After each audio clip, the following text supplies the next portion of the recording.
Hola, buenos días, buenas tardes, buenas noches, dependiendo del horario en el que me estés escuchando. Y el día de hoy, si ya leíste la descripción del episodio, te vas a dar cuenta que tenemos una invitada muy especial para hablar de algo de lo que no muy comúnmente hablamos en el canal, que es de ganadería.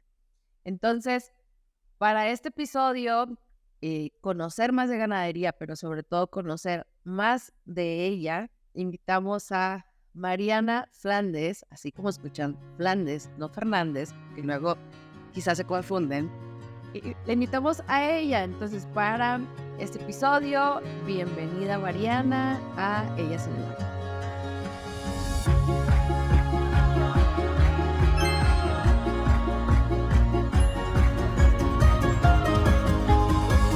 Muchísimas gracias por tenerme aquí. Qué honor, ahora sí que ser la primera invitada ganadera, ¿verdad? Pero bueno, pues muchas gracias y pues muy emocionada de poder compartir con ustedes, o sea, contigo y con tu audiencia, todo pues lo que quieran saber sobre ganadería. Muchísimas gracias. Bueno, pero más de saber de ganadería, como todos los episodios de Ellas en el Agro, la entrevista, esperamos conocer de ti, de Mariana. Entonces, esta no es la excepción y como siempre inician los episodios de Ellas en el Agro, las entrevistas, con la tan temida pregunta, ¿quién es Mariana? Si alguien me pregunta a mí quién es Mariana Flandes, ¿qué tendría que responderle? Híjole, sí que está fuerte la pregunta. Eh, pues, ¿quién es Mariana? No sé, realmente creo que estoy en este momento de mi vida descubriéndome, ¿no? O sea, como en tus late 20s, llegando a los 30, creo que es como esta etapa en la que empiezas a tener tantas preguntas de, sobre todo nuestra generación, ¿no? De nos hicieron comprar tal idea de que tu vida tenía que ir a tales pasos, sobre todo si eras como una mujer, si habías estudiado cierto tipo de carrera, si tenías tal estatus socioeconómico, etcétera, etcétera. Y en este momento de mi vida creo que más que construyéndome, me encuentro en deconstrucción de mí misma, ¿no? O sea, estoy adaptando muchas cosas de las que, sí, o sea, muchas cosas de las que me han enseñado y desmenuzándolas para ahora sí encontrar quién realmente soy yo. Y dentro de todo esto que estoy buscando encontrarme quién soy yo, estoy pues agregando a mi vida el tema de la ganadería, el tema de redes sociales, negocios y pues sí, en eso estoy, en encontrarme a mí misma. Entonces, ahorita creo que lo que me podría describir para todo el público sería creación de contenido para ganadería, sobre todo en negocios, empresas ganaderas. Qué interesante lo mencionas, el que a veces hay que deconstruirnos para construirnos.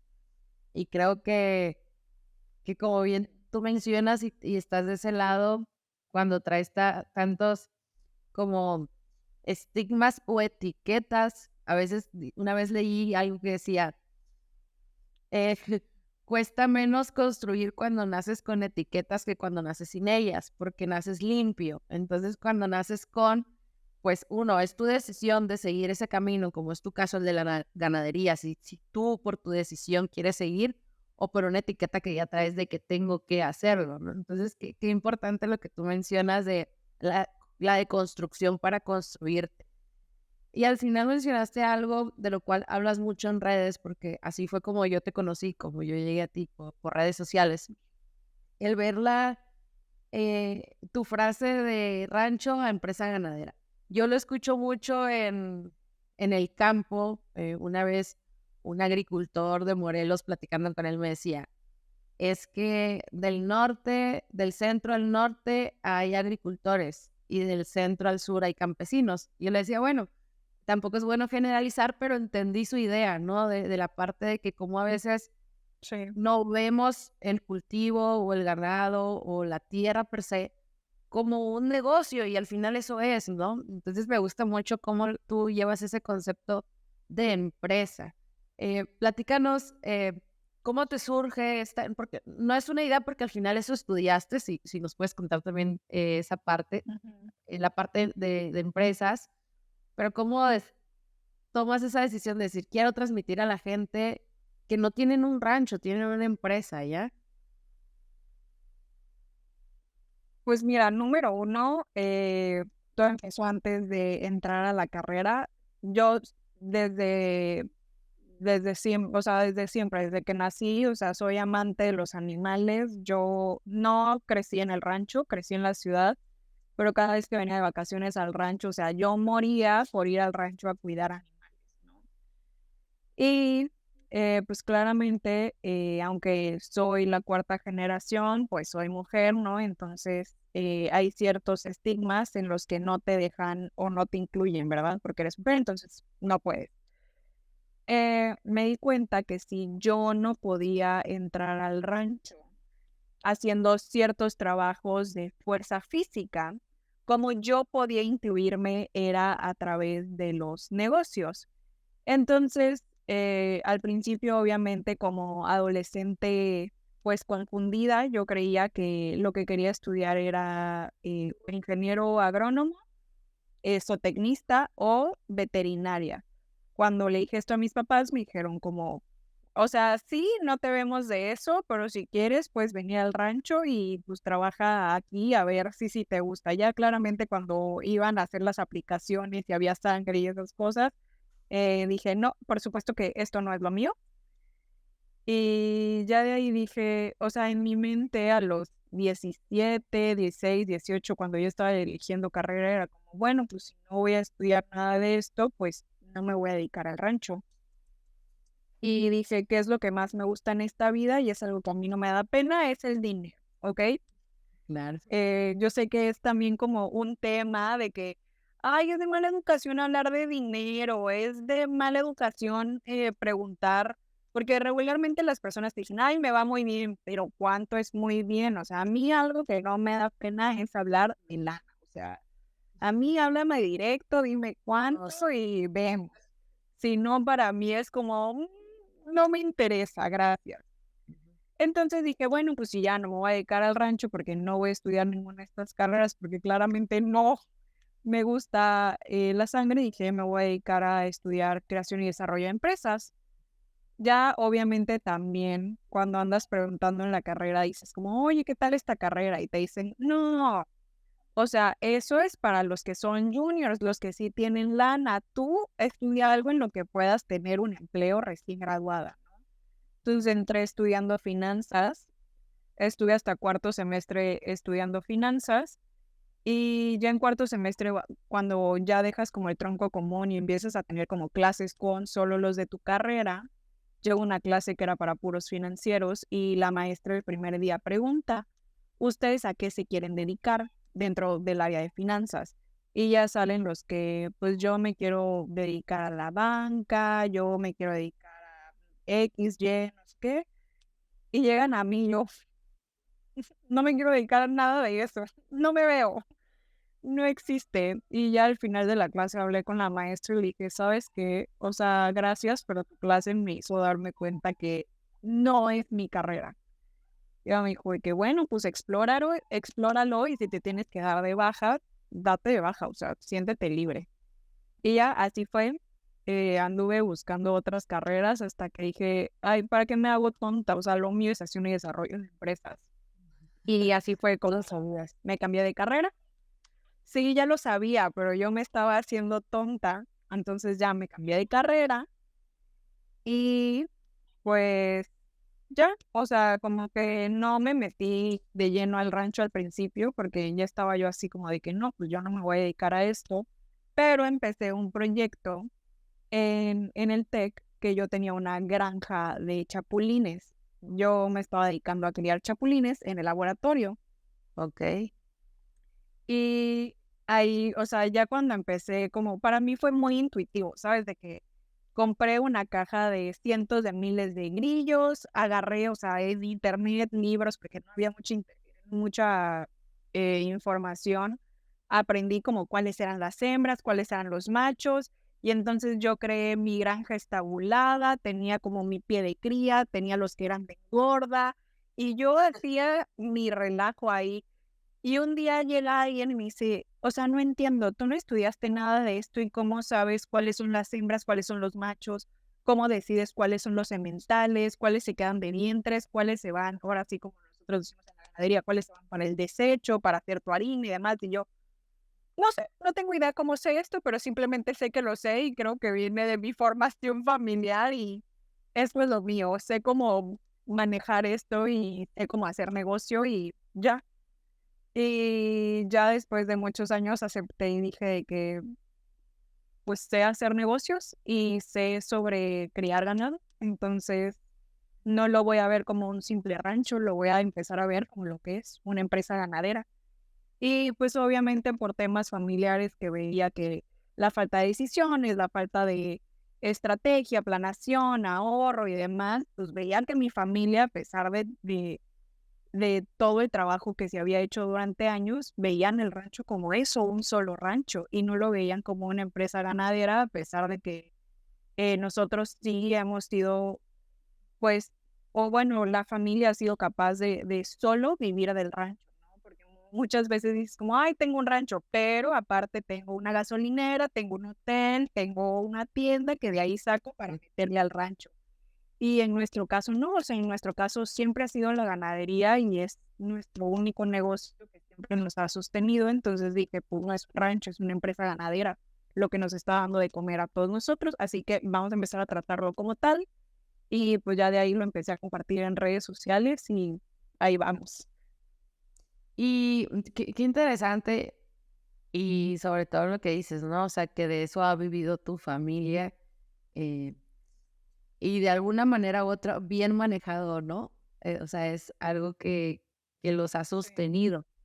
Y bueno, quizá esa pregunta te la hago más adelante, el parteaguas de tu llegada ya con esta visión de negocio, pero me quiero ir más para atrás. Y también es una pregunta que le hago a todas las invitadas y es, ¿en qué edad y cómo recuerdas tus inicios o tus acercamientos al mundo del agro en general? O sea, en este caso, en la ganadería, ¿cómo lo recuerdas? Pues para mí fue como los inicios, sin querer queriendo, fueron muy chiquita cada vez que venía de vacaciones. En el rancho siempre, como a mí me encantaba venir al rancho, pero pues yo era mujer y entonces no me dejaban trabajar y arriar ganado y shalala. Lo que hacían es que tenían como una granjita en, en la casa. Entonces, cuando yo venía de vacaciones, siempre había pollitos, siempre había gatitos, cerditos, todo lo que fuera chiquito, borreguitos, becerritos, todo lo que le pudiera ayudar a una mamila. Y pues así fue, ¿no? De que pues ahí me tenían horas, o sea, en vez de tenerme en la casa viendo la tele o jugando muñecas, yo me iba al rancho a darle mamila a todos los animales que tuvieran ahí amarrados. Y ya de ahí, pues cuando yo me iba a la ciudad, se acostumbraba, como en mi escuela, cuando hacías fiestas, contrataban la kermés tus papás y entonces había carrera de pollitos. Y yo siempre me ganaba todos los pollitos, los tenía una temporada en mi casa. Y ya cuando eso olía chiquero, mi mamá se los traía al rancho y ya me los cuidaban. Entonces yo solo venía a cuidar a mis pollitos al rancho en vacaciones hasta que los hacían caldo. Esa es una realidad. Hasta que Y, se perdía el amigo. y eso fue como, sí, sí, sí. Sí, hasta que ya, ay, no. Y yo preguntaba por mis pollos y ¿quién sabe? Se perdió. Mentira, ya estaba hecho un puchero, pero bueno. Y eso fue como muy chiquita, como tipo en tercero, primero, segundo de primaria, y ya de ahí como que se me quitó un poco como esa fiebre. Ya conforme vas creciendo y ves que tus amigos de la ciudad tienen otros intereses, pues te contagias y tú tienes esos intereses. Y ya hasta que mi abuelo fallece, cuando yo iba en como sexto de primaria y nos mudamos todos de regreso al rancho, la verdad no le estaba pasando muy bien, estás como en tu pubertad, no sé qué, como que cambio de ciudad, shalala. cambio de dinámica familiar, me meto a la escaramuza. Y pues metiéndome a la escaramuza me di cuenta que me gustaba muchísimo, o sea, que yo amaba los caballos, como que siempre había querido aprender a montar, pero como a mis papás les daban miedo los caballos, no era algo que sucediera, era como que me tenían un caballito ahí en el rancho para pasearme, pero así que yo, o sea, tuviera mi caballo y yo no, o sea, que yo fuera así de que a galopar al potrero, a arriar ganado, no, no. Entonces, cuando una amiga de mi mamá me invita a la escaramuza porque su hija ya estaba, yo dije como, de aquí soy, de que de aquí soy, esto es lo mío, me encanta, y aparte soy como una mujer de que cuando algo le gusta soy apasionada, aferrada, disciplinada, constante, o sea, cuando algo es mío, o sea, yo soy así de que quítense porque ahí voy. Y pues así fue la escaramuza, ya cuando vieron mis papás de que no, pues sí le gusta, y luego me llevaban al rancho y pues, si hacíamos los recorridos, o sea, como toda la familia, porque hacíamos fiestas familiares, y ahí íbamos a recorrer el rancho, que todos iban en el tractor, en el remolque, ahí sentados, y yo, ¿me puedo ir con los vaqueros arriando el ganado? Y era como, bueno, pues sí, y ya me llevaban, y yo feliz, y ya ahí fue donde se dieron cuenta de que, no, pues sí le gusta, o sea, esto es lo suyo, vamos a empezar a meterla más. Y así fue como me metí. ¿Y por qué crees que no te dejaban al inicio?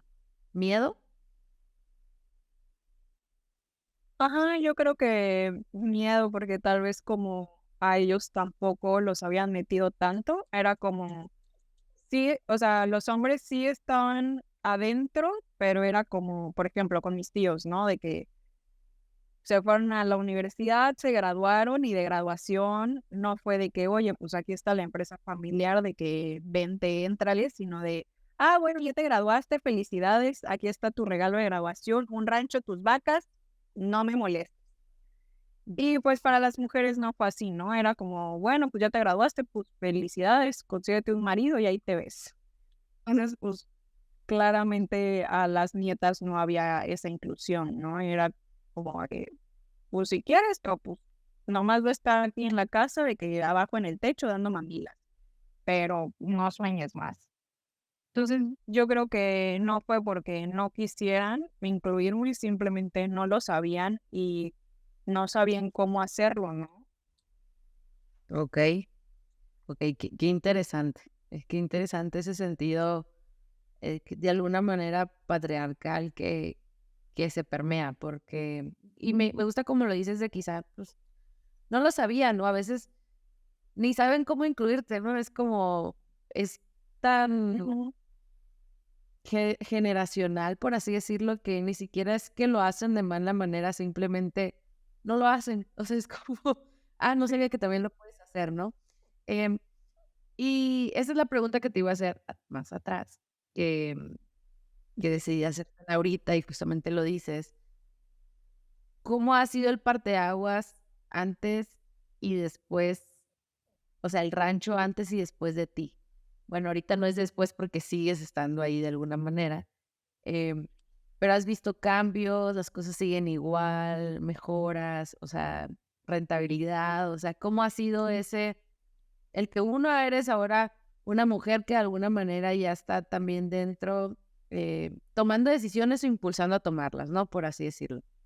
Y, y dos, que ya te involucras de alguna manera más. Entonces, ¿cómo ha sido también en ese sentido para el, ahora sí, de rancho a empresa ganadera, personalmente tu familia o tu rancho?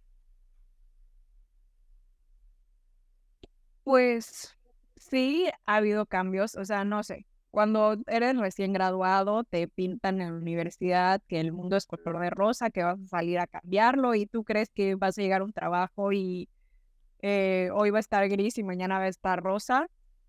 No es así, claramente. Entonces, me ha tomado un poco de tiempo entender que es un proceso. O sea, que si las cosas llevan años haciéndose de cierto modo, no puedo yo llegar a imponer mi decisión de que no, ahora se hace así porque esta es la forma en la que se hace.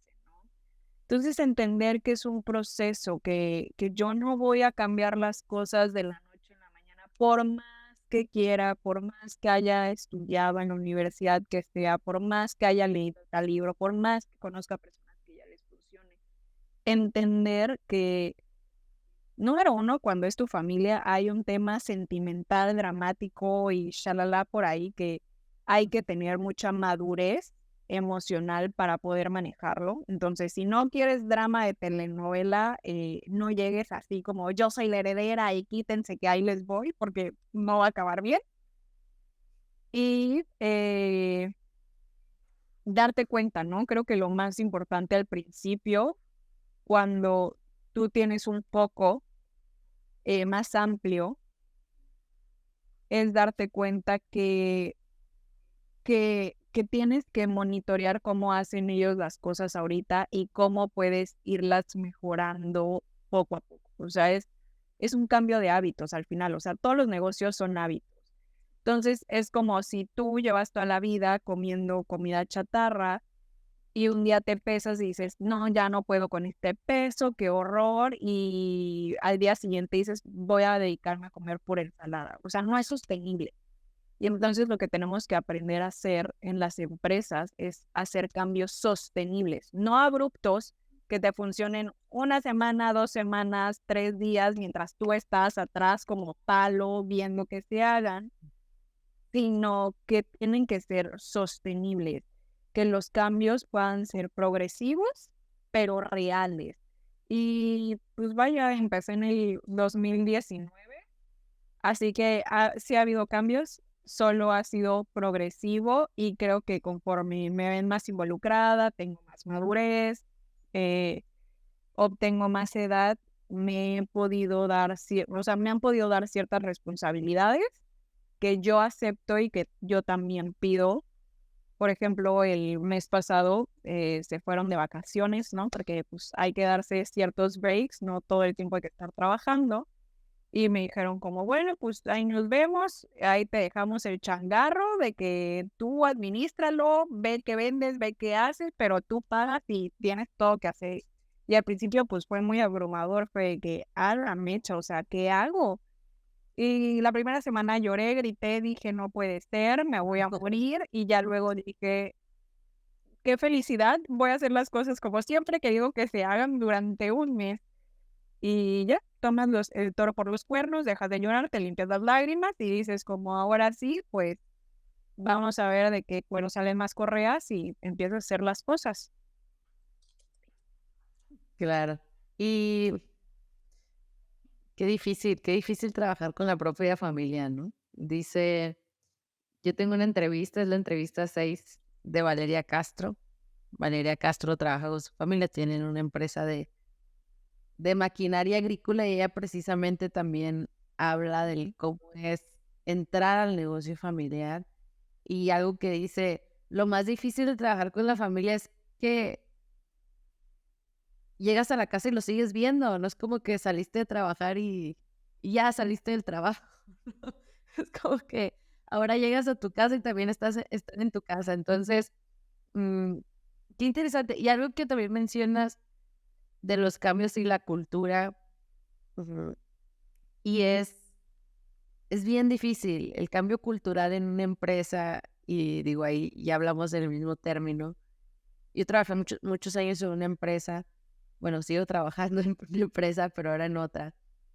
Y las empresas viven en constantes cambios, o sea, la única constante es el cambio. Nunca hay, realmente si son empresas que evolucionan, no hay una estabilidad, nunca, porque siempre está un ciclo de mejora que te hace estar en la vanguardia, por así decirlo, innovando procesos, etcétera. Y el cambio cultural en la gente es el pilar así fundamental para que se logren los procesos.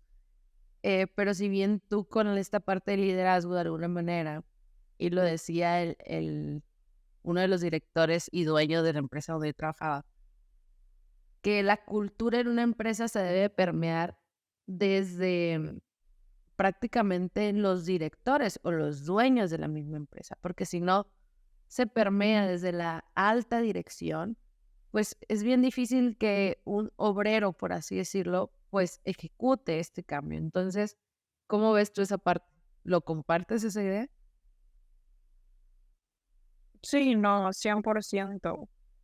Y creo que esa es la parte más difícil de estar ya en la dirección, ¿no? Porque habrá días en los que pues estás de buenas, habrá días que tienes un buen de problemas y al final tú nunca te puedes desquitar con tus colaboradores, o sea, no hay manera, no es permitido y hay que entender también, y más como en esta época de la vida donde parece mentira para muchos, pero la realidad es, pues, la era en donde es más fácil hacer dinero, ¿no? O sea, tú ya puedes hacer dinero de múltiples cosas.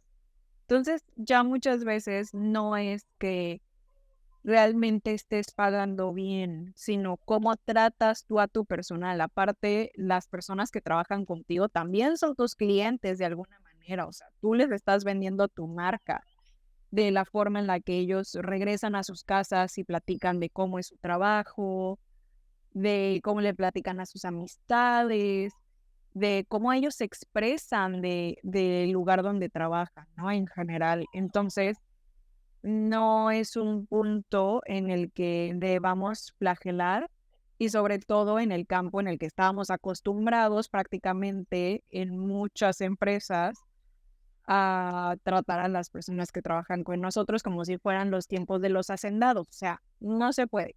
Hay que ser humanos, hay que ser conscientes y hay que también entrenar a las personas, que ellos sepan que no es un simple trabajo, sino que somos un equipo, que no es un tema de divisiones, sino es un tema de sumas y al final multiplicaciones, o sea, exponenciales, porque si tú no haces tu trabajo para poder pagarles a ellos todas las semanas, todas las quincenas, y ellos no hacen tu trabajo, pues tú tampoco les puedes pagar.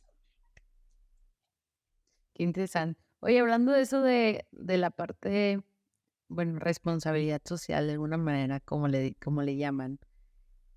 En la industria alimentaria y en la producción primaria como tal, hortalizas, etcétera, hay una certificación que se llama SMETA. SMETA es pues sí, es una acreditación de comercio justo, ética y un poco de medio ambiente. Em, ¿La ganadería tiene algún tipo de certificación en ese sentido, donde se avale como la responsabilidad social de la empresa, el comercio ético, el cuidado del medio ambiente? Ahorita que estamos hablando, se habla mucho de la ganadería sostenible, regenerativa, etcétera. ¿Hay alguna certificación en México para la ganadería en ese sentido?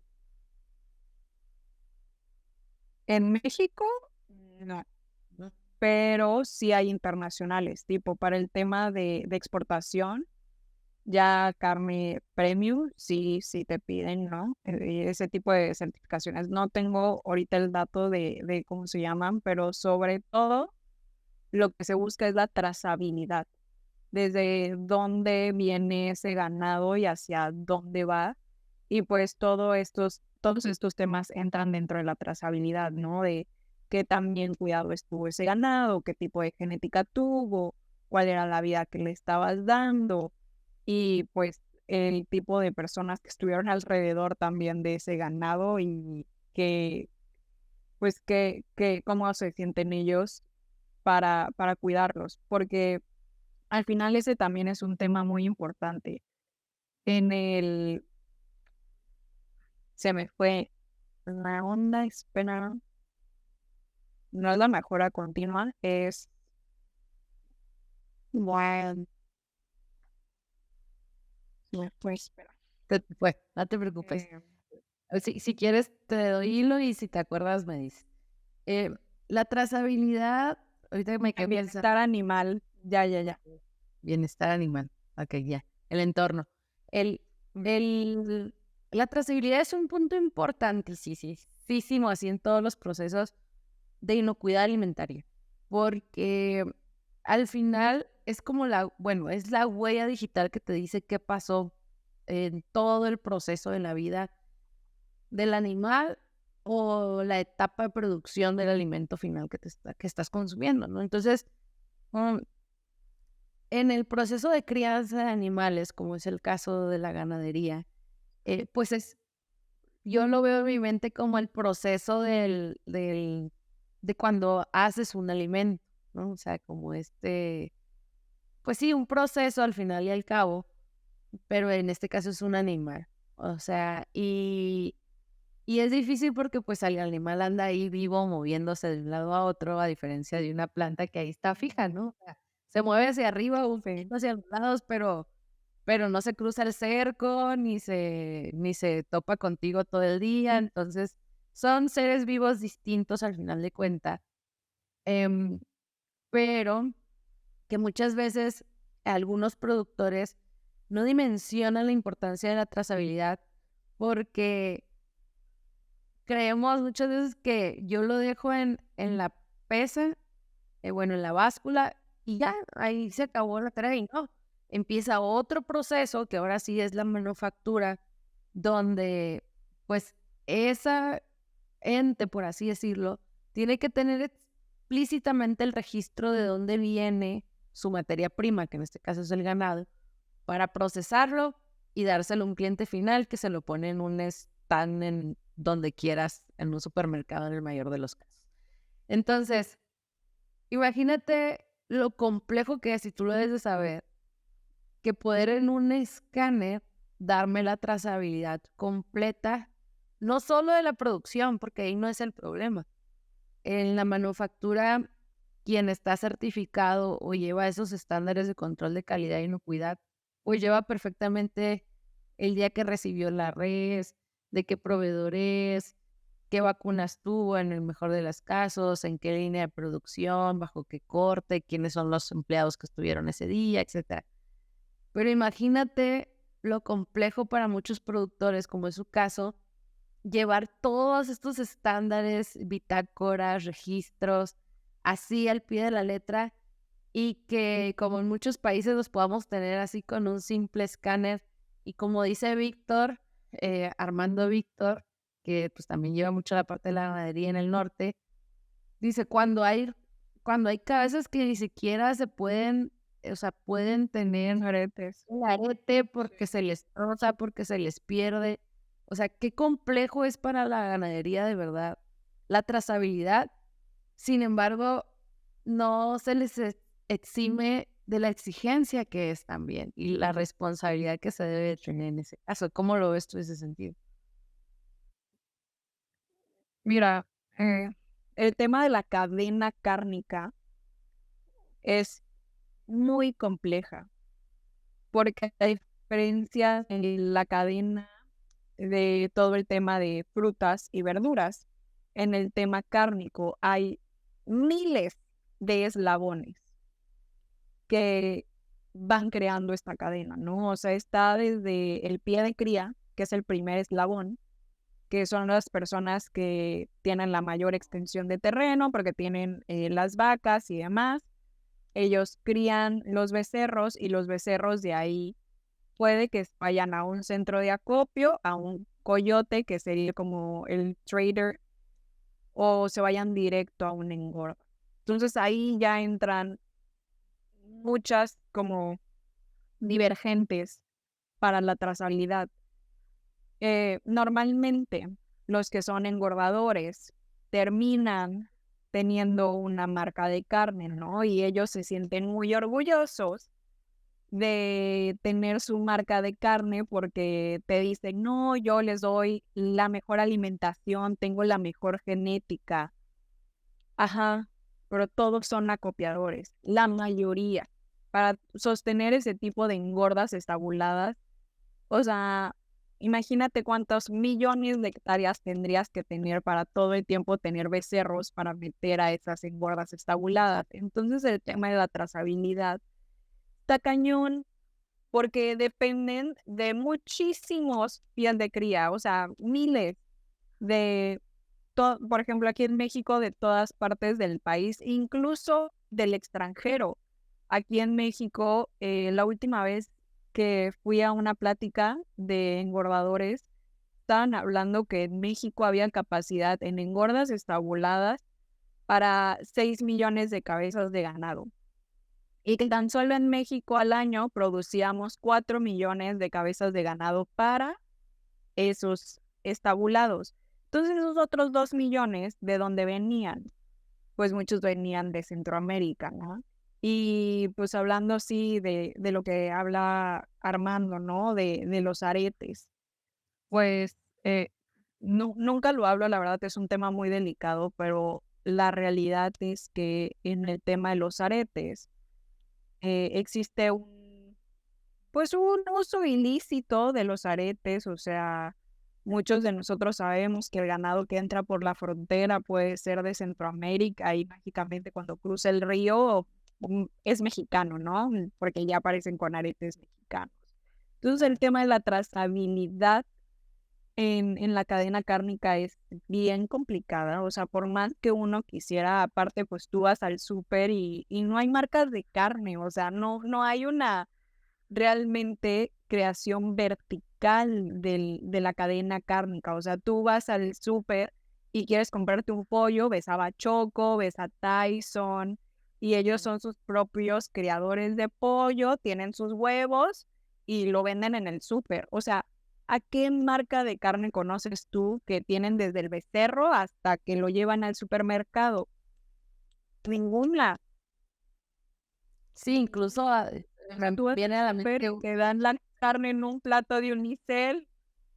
se me viene a la mente una marca muy grande sinaloense, que al final también lo que hace es lo que tú mencionas, compran ganado. O sea, ellos también compran el ganado. O sea, Sí, no lo están criando desde sí. desde el becerrito ahí dándole de comer en la mamina, ¿no? O sea, prácticamente también lo compran.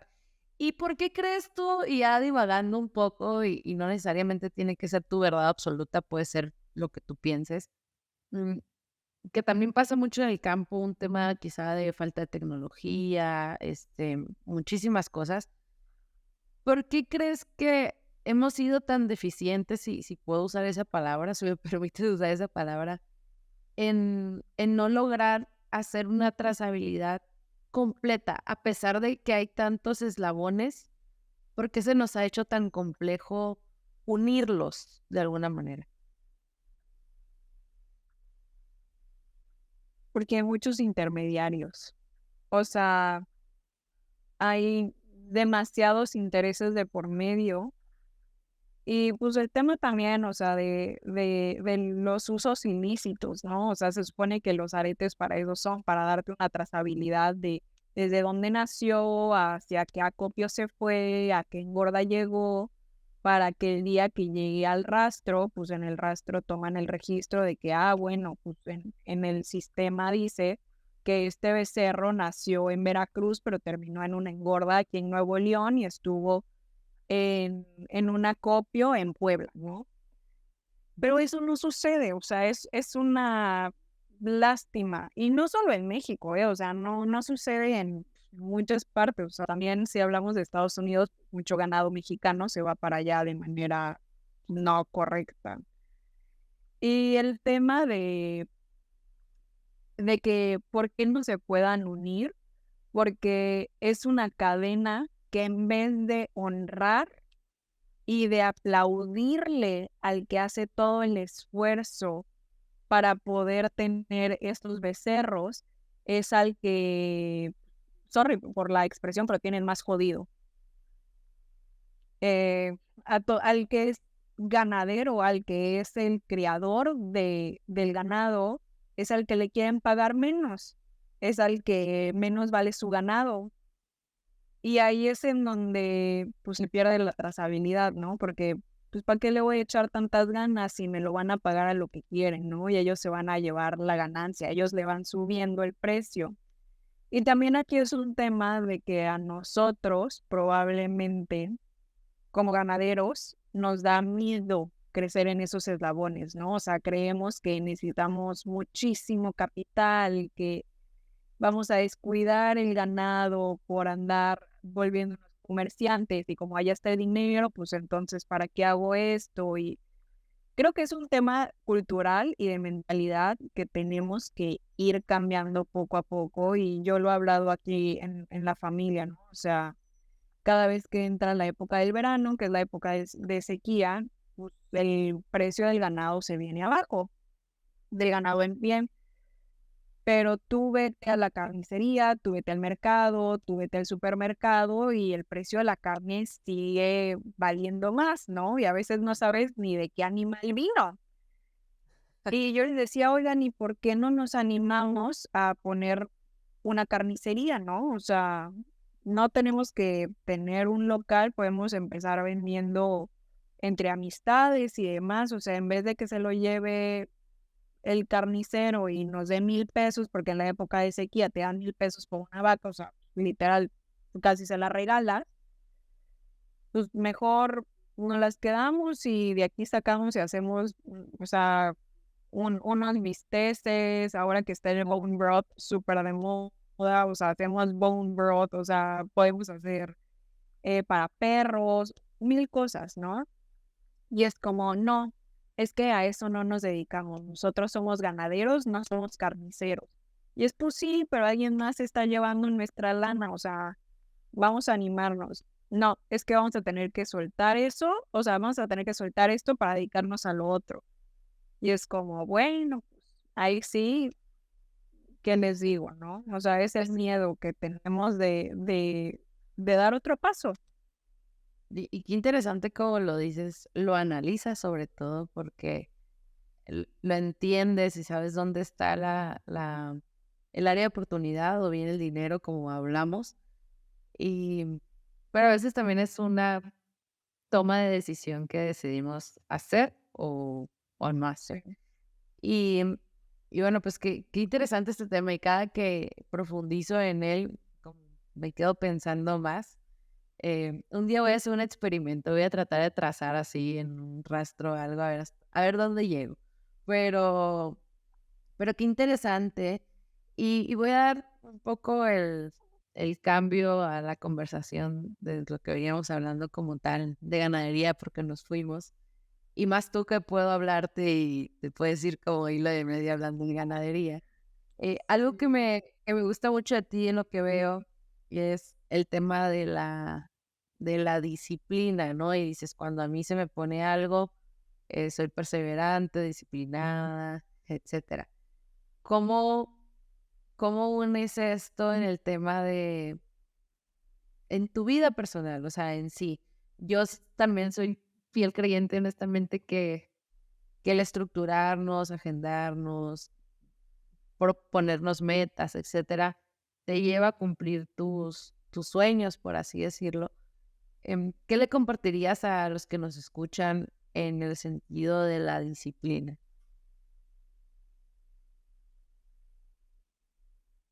El número uno, quiero decir que la disciplina es muy distinta para cada uno de nosotros, ¿no? O sea, no porque a mí me funcione un sistema, significa que a ti te tiene que funcionar el mismo. O sea, tu disciplina puede ser muy distinta a la mía. O sea, si a mí me funciona levantarme todos los días a las 6 de la mañana y dormirme a las 10 de la noche, no significa que te tiene que funcionar a ti porque tal vez tú eres noctámbulo y te encanta trabajar en la noche. Entonces, número uno, que la disciplina no sea, que no signifique sufrimiento, porque creo que eso es algo que teníamos muy arraigado antes, que la disciplina tenía que sufrirse y tenías que hacerlo porque era manda y no, algo que me ha hecho a mí ser más disciplinada es escoger qué cosas dentro de mi vida me dan placer para entonces crearlas una rutina y hacerme una disciplina.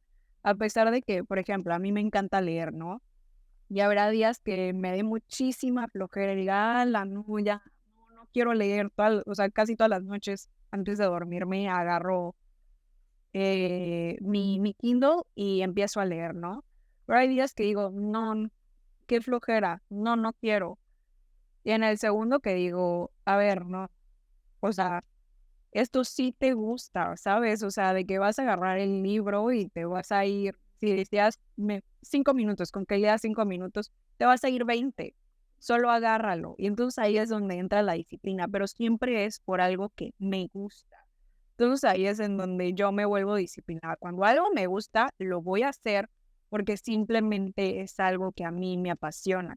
También habrá épocas en las que puedas decir, oye, ¿sabes qué? Pues sí me voy a dar unas vacaciones, de que al rato regreso y retomo mi disciplina, pero siempre que tu disciplina vaya acompañada de algo que te encante, que no Claro. sea nomás porque, ay, lo tengo que hacer porque qué flojera y no sé qué, y ya me dijeron y shalala, sino que sea porque neta te encante y ahí se va a ir la disciplina dando sola.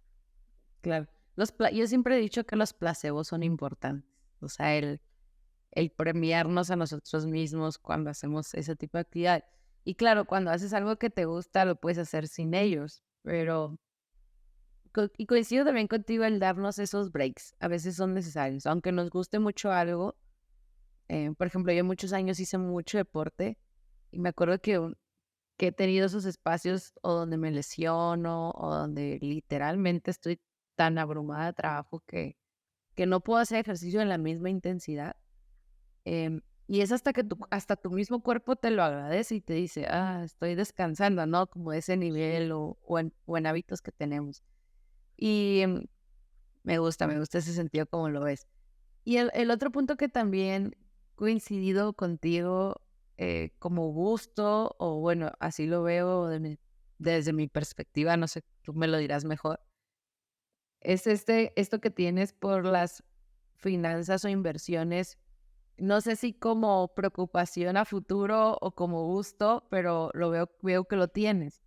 Eh, yo cuando platico con gente de mi edad, porque pues soy joven, que no tienen ni ahorros de emergencias, que viven endeudados, que andan en un carro pero que lo deben completo, que apenas llegan a la quincena, yo me abrumo por ellos y ni siquiera es mi vida, ¿no? Entonces, ¿qué mensaje tú le darías a esos jóvenes como nosotras que, que pues viven despreocupados en el YOLO y de que pues yo no sé mañana?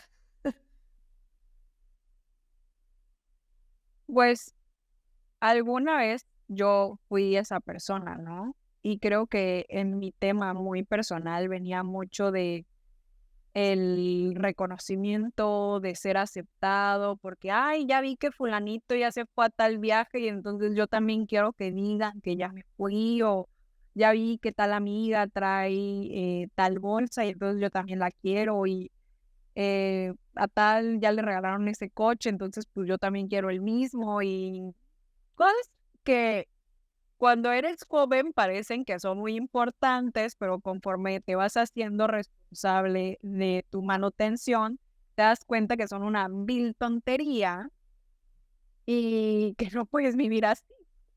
Y entonces, a mí me entró mucho esta como desesperación, porque fue una desesperación, de empezar a, uno, trabajar, dos, ahorrar, tres, tener inversiones cuando me regalaron mi primer coche y pues yo simplemente agarraba, lo prendía, le echaba gasolina, iba a la escuela, regresaba y ta, ta. Y un día, pues estaba en la uni todavía. Voy al banco porque me habían hablado de que, oye, tenemos una tarjeta de crédito y yo sí, bien emocionada y que ahora sí ya voy a poder comprarme todo. Bendito Dios, no me la dieron. Pero ahí te va, no me la dieron porque estaba en el buró de crédito. Y yo así de, ¿cómo voy a estar en el buró de crédito si yo no tengo deudas? Y ya le dije a la del banco de que, pero buró de crédito, ¿de qué? Me dice, no, es que yo no puedo checar nada más, o sea, nada más nos dan tu score y nos dicen que, pues no, o sea, no eres sujeto a una tarjeta de crédito. Y yo, chihuahuas, yo no sabía ni cómo entrar al buró de crédito. Llego a la escuela, agarro un amigo que estaba estudiando contabilidad y dije, a ver, en este momento me vas a sacar mi buró de crédito. Necesito saber por qué estoy ahí. Y ya se siente conmigo, entramos, no sé qué, me enseña y me dice, dice que algo de Cefiplan. Y yo, ¿qué chihuahuas es eso? Googleo y la tenencia del coche. No, o sea, desde que me lo regalaron, no se había pagado. Y yo no sabía que te podías ir al buró de crédito por eso. Y ya yo, obviamente, le marqué a mis papás y dije, ¿cómo que no pagaron la tenencia del coche? Estoy en el buró porque lo pusieron a mi nombre, ¿no? Y ya mis papás así como de que, mijita, nosotros te regalamos el coche, está tu nombre, no es nuestra responsabilidad. De que hazte responsable, ¿no? De que nosotros ahorita no te podemos pagar esa deuda, porque aparte ya llevaba intereses de los años que se debía. Y yo así, o sea, pero ¿cómo si no tengo ahorros? Literal vivo al día, o sea, lo que me mandan de que para comprar mi despensa, ponerle gasolina al coche es lo que tengo. No es nuestra bronca, de que resuélvelo. Y ya así entré a trabajar a una gasolinera en la administración y de lo que me pagaban, o sea, era mi extra, ¿no? O sea, literal de lo que me pagaban de la gasolinera, pues ahorraba para pagar mi tenencia y al final debía como 11,000 pesos de la tenencia. Ya al final cuando tuve todos mis ahorros, que fueron como 3 meses de mi trabajo, fui al banco, pagué mi tenencia y dije, nunca más vuelvo a estar en un buró de crédito. Jamás. Y Lo ahí bueno fue que se donde empecé a limpia, ahorrar. no, que se actualiza. Sí, sí, sí. Pero pues ya quedas como con esa manchita, ¿no? Entonces, algo que sí tengo muy presente y estoy a cada rato de que con mi contadora de que, a ver, ¿cómo vamos a mejorar mi historial crediticio? Necesito esto y lo otro. Y algo por lo que estoy tan pendiente de eso es porque justamente yo vi como mis abuelos crecieron en la empresa ganadera a través de créditos. Entonces yo soy fiel creyente que los créditos pueden ser buenos siempre y cuando te sepas administrar. Entonces, por eso yo soy así como de que no, o sea, yo necesito tener para emergencia, tener para crédito, tener para todo lo que me plazca. Sí, es importante. Siempre dicen que un crédito es bueno si lo usas y canalizas de la manera adecuada. Claro, yo también estoy de acuerdo. Bueno, para cerrar la entrevista, Mariana, porque está muy interesante, pero tenemos que cerrar el episodio. em, ¿Cómo definirías tú el éxito? Hacer lo que te gusta. O sea, creo que tenemos una idea súper errónea, y yo la tuve por muchos años, de que el éxito era tener estos miles de millones de pesos en el banco, poder tener cierto estilo de vida eh, y demás. Para mí el éxito hoy en día es estar haciendo lo que me gusta, lo que me da paz mental, con lo que me siento satisfecha todos los días de mi vida, que no tenga que ser una tortura, que realmente sea algo que diga, lo estoy haciendo bien con mi vida, me encanta lo que hago. Y ya, para mí eso es el éxito realmente. Me gusta, me gusta.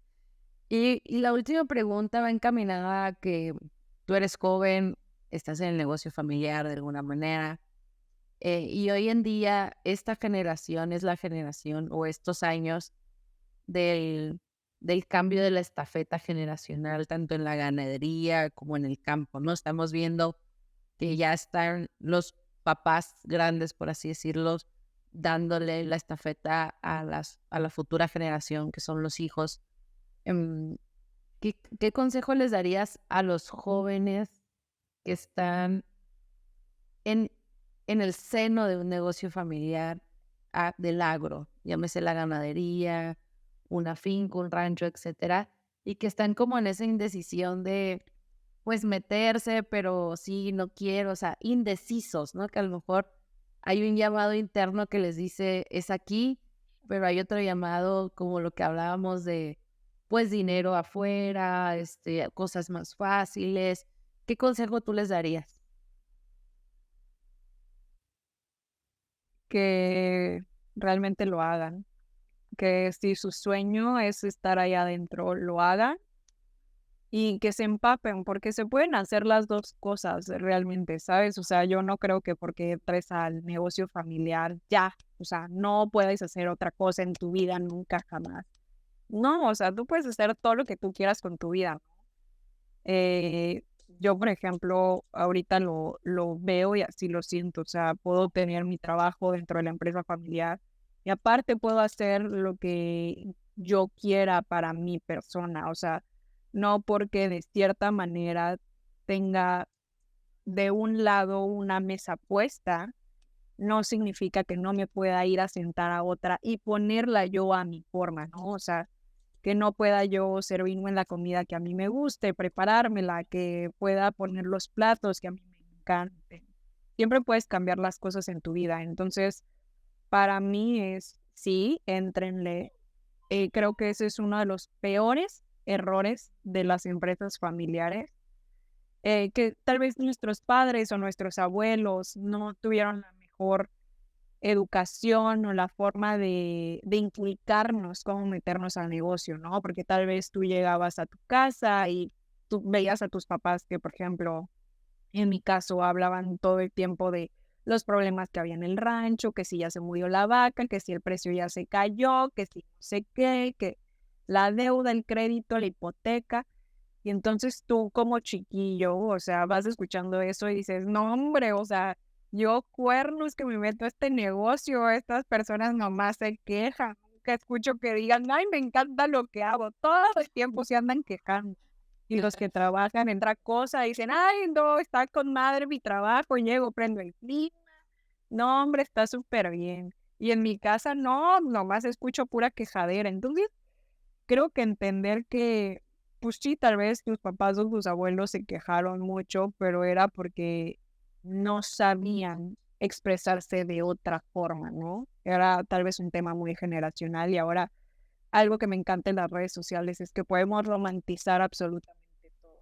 No significa que todo sea color de rosa todo el tiempo, pero te puedo enseñar lo que sí está padre de este negocio, ¿no? Y te puedo enseñar también lo que no está tan padre, pero más vale estar adentro antes de que no estén los que están ahorita al mando, que meterte cuando ya no estén y tú no sabes nada y tengas que seguir pagando y generando en ese changarro. O sea, la verdad, más vale ahorita que puedes. Y digo, puedes estar un tiempo, o sea, yo no creo que vaya a estar dentro de la empresa familiar toda la vida, pero sí creo que ahorita que estoy joven estoy aprendiendo muchísimo de, uno, cómo se hacen las cosas y dos, de cómo no se hacen, porque también Lo más puedes aprender importante. eso. O sea, todo lo que sí, no, todo lo que criticas de tu familia, de que, ay, es que mis papás, no sé qué, o mis tíos o mis abuelos, bueno, pues si no te gusta, no lo hagas, pero Vale. aprende cómo no se hacen las cosas. Y ya de ahí te puedes ir o a la par puedes poner tú tu propio negocio y el día que te toque, porque probablemente te vaya a tocar, pues ya sabes cómo se hacen las cosas y te puedes involucrar 100% y tomar tú la dirección y cometer tus propios errores y tener tus propios aciertos. Me gusta, hasta cómo lo dices. Y lo voy a complementar con algo que dice Manuela. Manuela también es ganadera. Que dice que es importante ir haciendo esta sucesión acompañada. Ella le pone el nombre que no es apadrinar, no recuerdo cuál es el nombre que usa, pero precisamente es eso que tú dices, que te permite ir de la mano de quien todavía tiene de alguna manera el poder, que es tu familia o tu papá, quien sea, y que puedes ir haciéndolo acompañado y no solo, porque en el peor de los casos, como ocurre en muchas familias y desgraciadamente, que ocurre hacerlo a la fuerza porque fallece el líder de la familia, pues qué complejo es hacerlo cuando ese caso pasa. Entonces, pues muchas gracias, Mariana. No sé si tengas libre el tema, comentario al público de Ellas en el Agro. Gracias por aceptar la invitación. El tiempo se pasa volando cuando hablas, como siempre digo, de lo que te gusta y yo tengo mil preguntas cuando no sé algo. Gracias de nuevo. No sé si tengas algún comentario. Pues gracias a ti por invitarme, muchísimas gracias. Espero que no sea el último de todos los episodios que voy a hacer aquí en Ellas por el Agro. Yo feliz de seguir aquí platicando. Yo hablo hasta por los codos, entonces no tengo tema de seguir viniendo a algún episodio del podcast más adelante. Y pues nada, que si hay mujeres allá afuera que están escuchando este podcast, que no están solas, somos pocas, pero somos buenas las que estamos entrándole cada vez a todo el tema de los agronegocios. Me gusta. Bueno, pues ya la escucharon. Sigan en sus redes. Yo se las voy a poner en las descripciones de los episodios. Y nos estamos viendo y escuchando en un próximo episodio de Ellas en el Agro. Bye.